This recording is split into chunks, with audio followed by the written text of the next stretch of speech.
आज एगो कहानी भावनात्मक कहानी भेजतानी देखे सब है।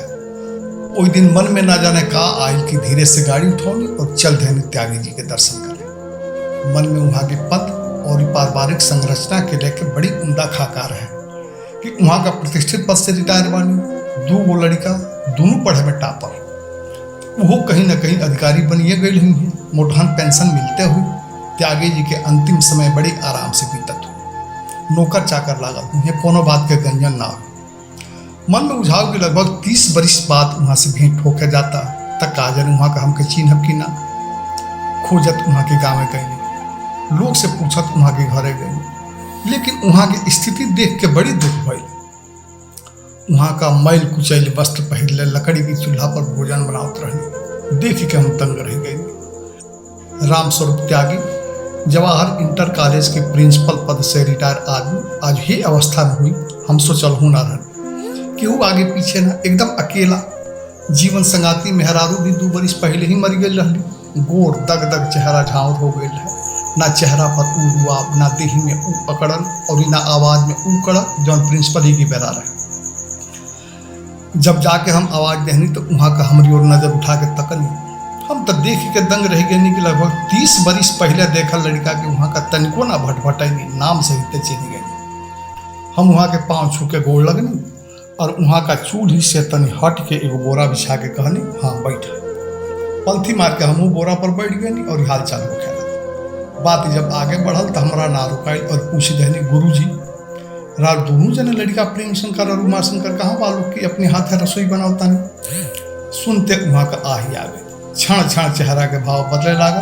पहले रोष आए, फिर वो मुस्कुरात कहे लगनी। 2 आदमी पोसनी, बड़ी तपस्या करे के पड़ल। अपने उपास रह के ओकने के खियौनी, अपने उघार रह के ओकने के पहिरौनी, ओकने के भविष्य खातिर अपनी वर्तमान के डेगे डेग पर हत्या करे के पड़ल। लेकिन जब हमार गाढ़ पड़ल तो दोनों साथ छोड़ देले। अगर 2 आदमी की जगह पर 2 पिल्ला पोसले रहती तो कुछ ना करी तो आगे पीछे पोंछ तो हिलाई। लेकिन अरमान की बल से पोसाइल वो आदमी आज हमारा गाँव के दिखावता कहता कि तू का कैले बड़ा। यह जिंदगी कहाला कि बचपन जानत बीत गई, जवानी जोगावत बीत गई और बुढ़ापा जरत बीत जाए। तो केहू की लड़की के काहे नहीं राख ले जौन राउर सेवा करे। हमारी कहते वहाँ का अधीर हो गई। तिवारी तू जिंदगी जन कोड़ा, बड़ी घाव धसल बाई में, कोड़ला से ऊपर आ जाए तो बड़ी दुखाई। दबल बाता दबल रहे। हमार धन बेटा के है, हमार कमाई बेटा के है, हमार रुपया पैसा खेत बाड़ी धन दौलत सब बेटा के है, लेकिन हम बेटा के ना है। ओकरा ना हमार खायल पियल अंगेज बा, ना ओढ़ल पहिरल अंगेज बा, ना हमार सुख दुख अंगेज बा। कहत भारी भारी आँखी वहाँ का लोर आ गए, मुँह टेढ़ हो रोवत विदुर कढ़ गए। आंसू के पोंछत मुड़ी नीचे कैले, चूल्ही में लाउन जोड़ला के बहाना कर चुप हो गई। थोड़े देर बाद जब फिर मन संजत भइल तब भीतर के वेदना बाहर निकले खातिर तड़प उठल और कहे लगली परी रहली न हमने की बुढ़ापा के बहुत बड़ा सहारा रहली। हमारा अपन बेटी ना, लेकिन अपना से तनको कमो ना रहली, हमार जिंदगी रहली। उनके पाके हमने बूढ़ा बूढ़ी का बुझाइल कि बुढ़ापा की आँखी की जोत मिल गई। वो हमके बाजार में जोधन की चाय दुकान पर मिलल रही। रोअत चिल्लात माई माई गोहरावत लोर लार में सनाइल अनाथ सा। कैसे वो वहाँ पहुँचली केहू ना देखा। मुश्किल से 3 साल के अवस्था। बापो महतारी चाहे गांव गिनाव के नाम ना बता पाओस। बाजार में उनके देखे खातिर तमाशा लागल रहे। केहू कुछ कहे तो केहू कुछ कहे, तले हमहू पहुँच गई। जोधन की दुकान पर रोज सांझ के समय हम चाय पिए जाए। 10 मिनट ले हमहू देखनी। देख के उनका पर हमरा बड़ी दया आए, बुझाइल कि वो हमरे बेटी है। उनके माई खातिर तड़प देख के छाती फाट गई। उनके उठा के हम अपनी छाती से लगा ले। उन्हों का शायद हमरा से अपनापन मिला और वो हमरा के धौ के सपट गई। हम सबसे कह देनी कि ये लड़की के हम अपने घरे ले जाता नहीं। हम यहाँ जवाहर इंटर कॉलेज के प्रिंसिपल हैं, अगर केहू इनके खोजत आवे तो हमारे घरे भेज दिया लोग। घरे जब उनके लिए नहीं तो देख ले हमारी मेहरारूओं के जमीन पर गोड़ना। बेटा लोग का अपनी अपनी परिवार के लेके चली गेला के बाद घर एकदम सुन्न हो गए है। उदासी इतना कि बुझेबे ना करे कि घर में केहू बा। हमार तो दिन स्कूल में कट जाओ, लेकिन मलिकाइन अकेले पड़स तो नातिन नातिन खातिर कुहकस। घर में रिनहल अन्न न घटा, कुछ नीमन बात बने तो मुंह में ना पड़े, नाती याद आ जसन बुझाओ कि ओकने का ना मिलत हो। बुझाएगा तो हमरो बुझाओ, लेकिन हम मर्द मानुष अपन आंसू पी जाए, जबकि बलकाइन बिना आंसू तब पौधे ना रह। लेकिन वो लड़की की अहिला से बुझाए कि हमार घर फिर से गुलजार हो गए, फिर साजोर हो गए। घर में छोट लड़का के रुंझुन संगीत सुनाए लागल। मलिकाइन तुरंते ओके नहवा धोआ ओढ़ा पहिरा के सुंदर बना देली। ओकरे बाद हमके रुपया थमावत कहली कि जाए दी केहू के होखे बेटियन हुई, इनके ओहार दिया तो हम लोग का ओहार मिली, इनके रुआ आशीषी तो हमरो लोग लड़का का कोनो गंजन ना हुई। जाए एक खातिर नीमन दूगो कपड़ा ले आई, जाके कपड़ों की नाम दहनी। उनके नामकरणों हो गई परी। परी सही में परिये रहली, एकदम गोर उज्जर भभुक्का, घुंघराल बाल, कमल जैसन लाल लाल गाल, मिर्गा जैसन बड़े बड़े करिया करिया आँख। इतना सुंदर रहली कि जरा नाहियो खिलाओ के मन होके उहो तनी रुक के खिला ले। 10-15 दिन ले उनके जब केहू ना खोजल तो हमनियों का बुझा गया कि भगवान उनके हमनिये खातिर भेजले बाड़े। ओकरे बाद तो उनके सेवा शुश्रूषा और ही बढ़ गई। उनके गोड़ के रुंझुनवा पायल किनाई, हाथ के बाला किनाई, उन्हीं की सवाखन की सामान से घर भर गई। परी जब रुंझुनवा पायल पहिर के छोट छोट गोड़ से ठुमुक ठुमुक चलस तो पायल के छम छम से घर में बुझाव की इंद्रासनी संगीत बाजता। घर में ढोल ढोल के जब सामान छीटस तो बुझाव के कृष्ण भगवान ढूंढता है। जब हम विद्यालय से आई तब दौड़ के दुआरी पर खड़ा होकर मुस्कियाए लागस। हमरो उनके सलोना रूप देख के हुलास आ जाओ और कोरा उठा के चूमे चाटे लगी। सारा दिन के थकान दूर हो, ननकी हाथ से पेटे पर दबा के तुलबुल चल। जब हमारा सामान ले जाके धरस तब विभोर होके हम उन्हीं के निहारत रह जाए। पानी पिए के लिए आवस। महीना बीतत तो उनसे इतना नेह लाग गई कि तनिको ना बुझा कि उपाव लेके आए। दिन भर मलिकाइन के पीछे पीछे ढुलत रहस। अगर कोनो चीज वो मांगस तो दौड़ के लेके आवस। उनके पाक के सच में हमने दोनों प्राणी के आंखी के ज्योति और जिए के सहारा मिल गए। उनके खिलावत और उनके साथे खेलत कब समय बीत जाओ पता ना चले। लेकिन हमने बूढ़ा बूढ़ी के इहो सुख बेटा पतोही का मंजूर ना रहे। दोनों बेटा लोग सुनते धमकी आई और लागल लोग अनाप शनाप बोले, ये कौन है, किस जात की है, जिसके घर खानदान का ठिकाना नहीं, उसे घर में रखना ठीक नहीं है, इसे अनाथ आश्रम भिजवा दीजिए। सुनत सुनत कान पाके गए तो बिहार ने बोला नहीं, बाबू बड़कू तू तो अपन परिवार पहले ही लेके चली गई, लेकिन वो बेरा छोटकू के परिवार हमने के लगे रहे तब तुहार गैल ना बुझाए। लेकिन छोटकू के परिवार गैला के बाद घर एकदम अंधार हो गए। बुझाए जिंदगी खत्म। रोअला के अलावे हंसे के कोनो कारण ना रह गए। केहू आगे पीछे ना, केनहो तकले जोर ना, घरों काटे धर। बुझाओ कि अगर हमने का कुछ हो जाओ तो एक लोटा पानियों के देव निहार तक केहू नहीं किए। मरियो गैला पर लाश के उठाओ निहार केहू नहीं किए। घर इतना सुन्न लागे कि बुझाओ कि इनमें आदमी नहीं किए। 2 बरिस ले आँखी के आंसू ना सूखल। वही रोले तहरी माई की आँखी की ज्योति कम हो गई। चश्मा लेवे पड़ा। माई बाप के तरह तोहर लोगन काज बुझबा, तोहर लोगन तो अपनी सुख और अपनी परिवार में रह गई। इहो ना बुझला कि बुढ़ापा लैकने के सहारे कटेला। अब परी मिलली तो जिंदगी का तन सकून मिलल बा। उनके खिलाव तो उनके साथे खेलत जिंदगी कट रहल बा। तो तोहर लोगन का इहो मंजूर नहीं किए तो का करे। अब जान दे दी।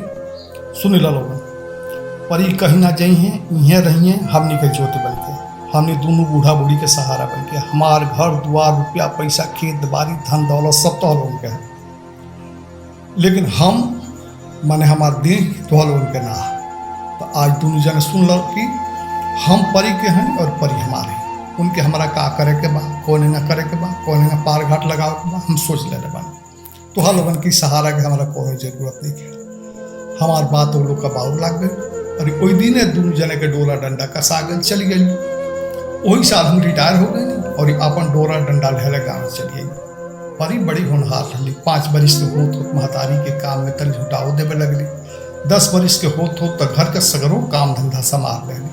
महतारी के उगल फूलो ना लोढ़े दिस। घर बर्तन पीनल पकावल कपड़ा लत्ता धोआ सब करे लगली। स्कूल में जाके पढ़ियो आवस। पढ़े में इतना तेज रहली कि एक बेर जौन सुनी जाओ तो एकदम याद हो जाओ। एक बेर जौन पढ़ लियो तो याद हो जाओ। 82% नंबर से 10 पास कर ली। 81% नंबर से इंटर पास के लिए। उनके पढ़ाई देख के बुझाओ कि उन्हों में IAS डॉक्टर बने के क्षमता बा। लेकिन हमरी लगे अब बुढ़ापा में उनके बनाव के ब्याह नहीं थे।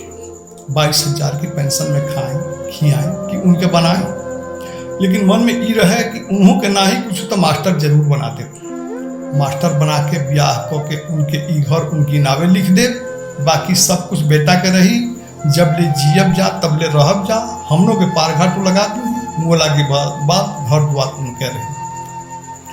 उनके रूप गुण और पढ़ाई देख के कितना लोग तैयार रहे कि परी के ब्याह हम अपनी बेटा से कर ले, लेकिन हम कहीं कि अब परी के उम्मीद का बा, जब ब्याह करे के हुई तो देखा जाए।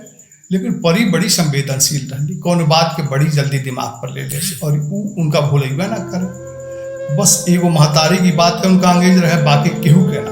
वो कुछ बोलस मारस भागरियास कोनो बात ना, लेकिन हम तनी जोरों से बोल दी तो उनका एक बड़ी दुख हो जाए। एक बेर हम मैले धोती पहन के चली गई, साझी का नहीं तो उनके बोला के कहनी आज तुम्हारे चलते हमारी बेइज्जती हो गई।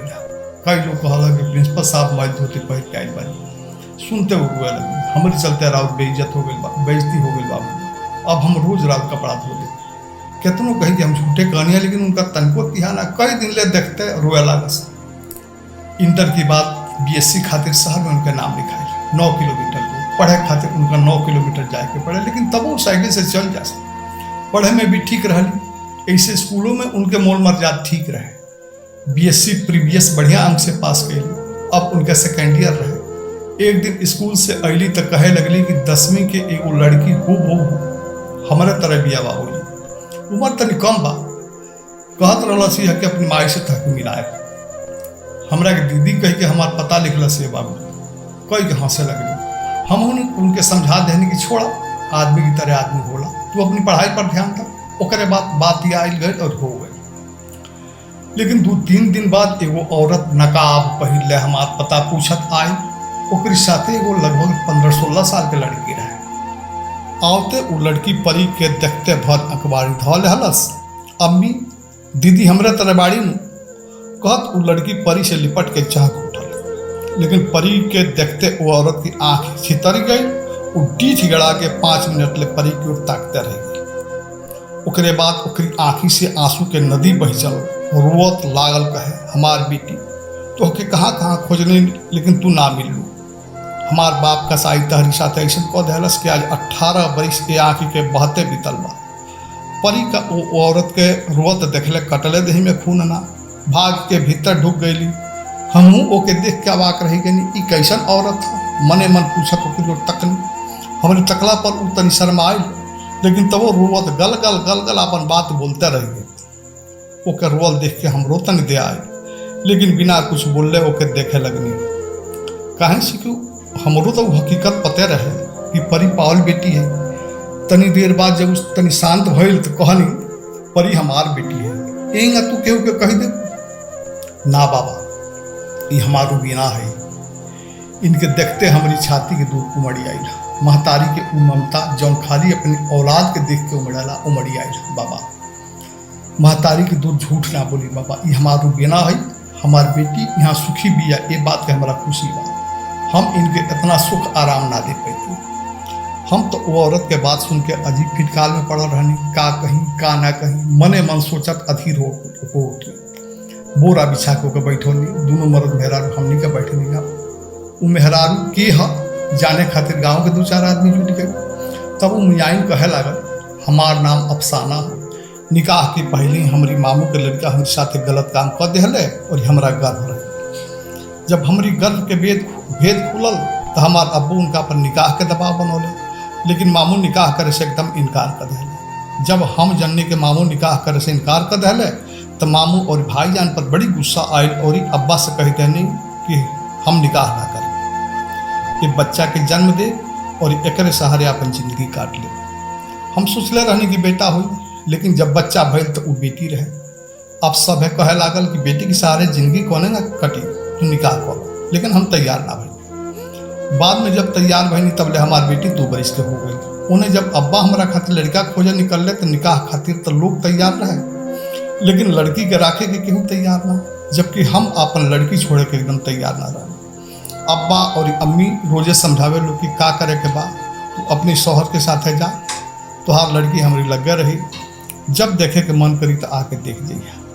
लेकिन हम अपन बेटी त्यागे के तैयार ना भइली। दूर कहते हैं कि हमरा खातिर निकाह ना, अपन बेटी अजीज भी है, हम ओकरे से निकाह करें जे हमारे साथ है, हमारी बेटियों के अपनाई।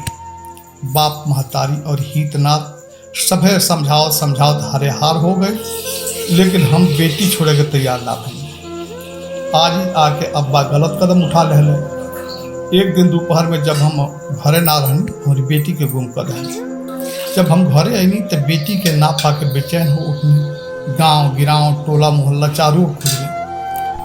तीसरा दिन मस्जिद से भी मुनादी करौनी, लेकिन हमारी रूबीना जाने कहाँ चली गई। खोजत खोजत हम पागल हो गई, लेकिन उन मिलली ना।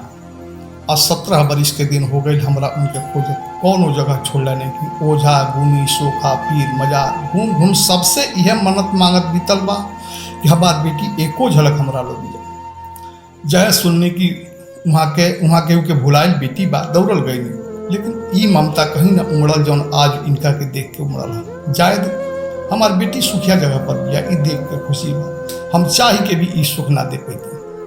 तरह तरह के लोगों प्रश्न कैल, हमहू कहनी, सबके उत्तर उठी के धैरस। अंत में जब जाए लागल तो एक झलक और ही देखे खातिर निहोरा करते रह गए, लेकिन परी ना निकली। उ भीतर पलंग पर सूत के डहकों पहको हुआ।